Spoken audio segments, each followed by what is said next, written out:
We all know Black Friday is where a lot of e-commerce brands make or break their entire year. Most of them do the same freaking thing: slash the prices, torch their margins, and just pray people are going to show up and buy product. But a handful of brands turn Black Friday into a legendary marketing moment that people are still talking about years later. And almost none of them won by having the biggest discount. Today, I am going to be ranking the 5 greatest Black Friday campaigns in history and then showing you exactly how to use these lessons for Black Friday 2026. What's up, guys? My name is Cannon. I am one of the co-founders here at the Visionary Group, where we scale 7, 8, and even 9-figure e-commerce brands. And Black Friday planning is one of the highest stake things that we do all year. So let's get into it. All right, coming in at number 5 is Cards Against Humanity. If you have not yet played this game with your friends and family, you're missing out. It's a pretty fun game.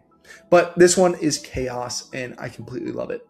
In 2015, they replaced their store with a single option to give them $5 for absolutely nothing.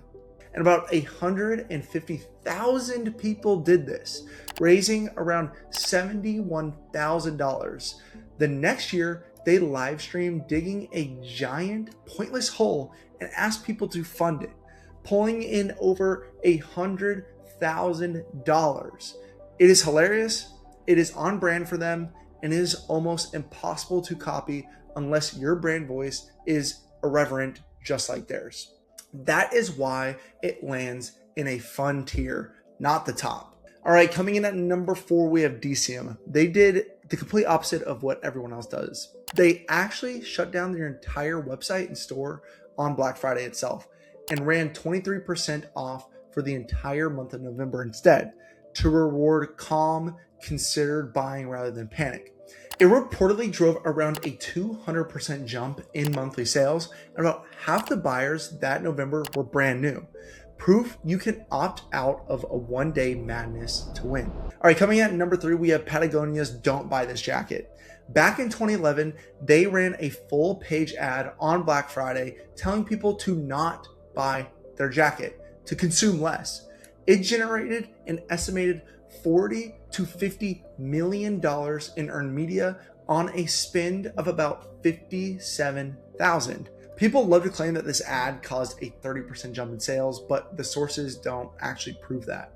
The real win here was brand equity and massive earned media. So credit it for that and not a sales trick. All right, coming in at number 2 is, again, Patagonia. In 2016, they pledged 100% of their Black Friday sales in retail and online to grassroots environmental groups. They expected about $2 million.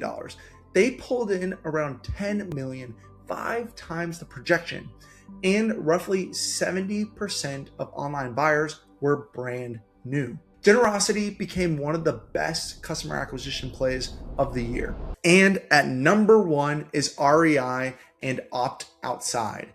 In 2015, REI closed every single store on Black Friday, paid around 12,000 employees to take the day off, and told the whole country to go outside instead. It was so aligned with who they are, a co-op that sells the outdoors, that it generated enormous earned media and loyalty.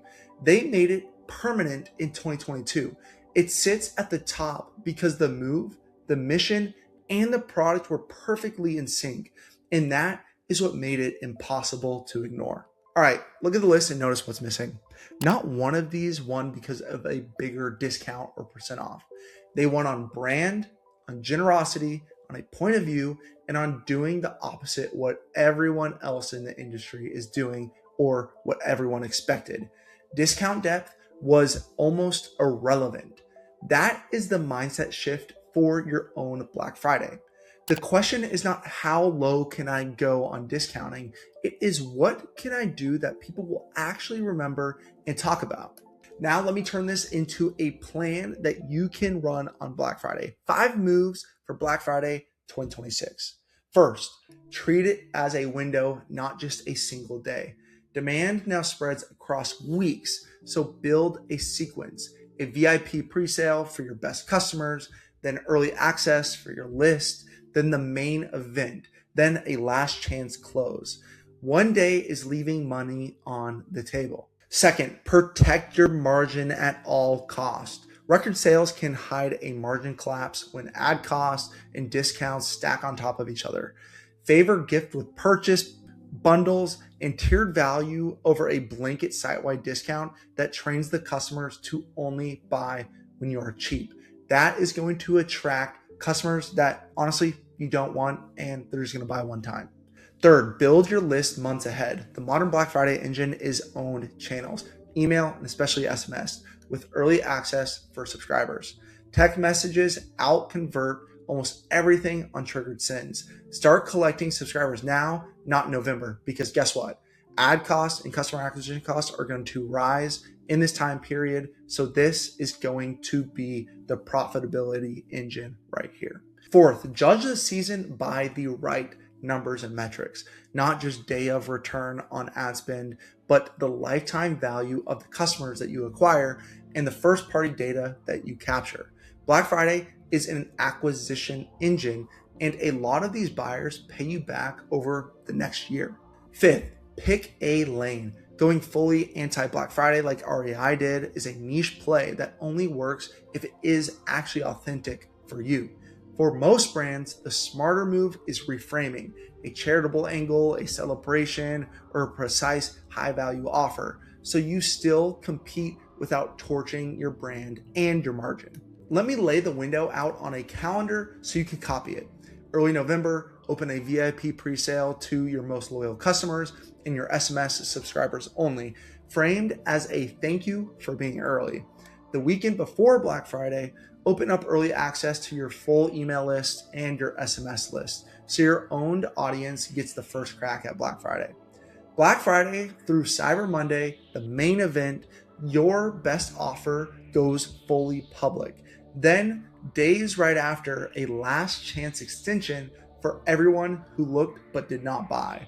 4 waves means that you capture the early buyers, the peak day buyers, and the procrastinators, instead of betting everything on one day and just going all in then. Now the offer itself, ranked by how kind it is to your margin. Gift with purchase protects margin best because you're adding value instead of cutting the price. And a free bonus often converts better than a discount anyway. Bundles are next because they raise average order value while feeling like a deal. Tiered spend and save, where the more that you buy, the more you actually save, pushes order value up without a flat markdown. At the bottom of the list, we have the blanket side-wide % off, which you should avoid unless you have the margin to burn, because it trains your customers to only ever buy from you when you have a sale. One more edge for Black Friday, Cyber Monday 2026. A growing share of holiday shopping is now actually happening through AI shopping assistants, and that traffic converts well. Make sure your site and product pages are clean and machine readable, because being easy for an AI to recommend is quietly becoming its own channel. The greatest Black Friday campaigns ever won on point of view and generosity, not the deepest discounts, and they got a lot of attention. For 2026, plan a multi-week window, protect your margin with value instead of raw markdowns, lean on the list you build now, and treat the whole thing as a way to acquire customers you keep, not a one-day fire sale. Right now, we are in the thick of planning Black Friday, Cyber Monday 2026 campaigns with our partners. We are working with 100 plus 7, 8, and 9-figure e-commerce brands. And if you are not planning them right now and you're watching it, please book a call with us down below, because we can jump into your account, dive and understand your metrics at a P&L level, and understand what you are going to need to do in 2026 Black Friday, Cyber Monday to be successful then, but also build momentum going into 2027. So if you want to book that call below, you're going to hop on a call with our team. It is right down below. I'm going to leave a link down there. If you don't, all good. Please like, subscribe, and I will see you in the next video. Peace out.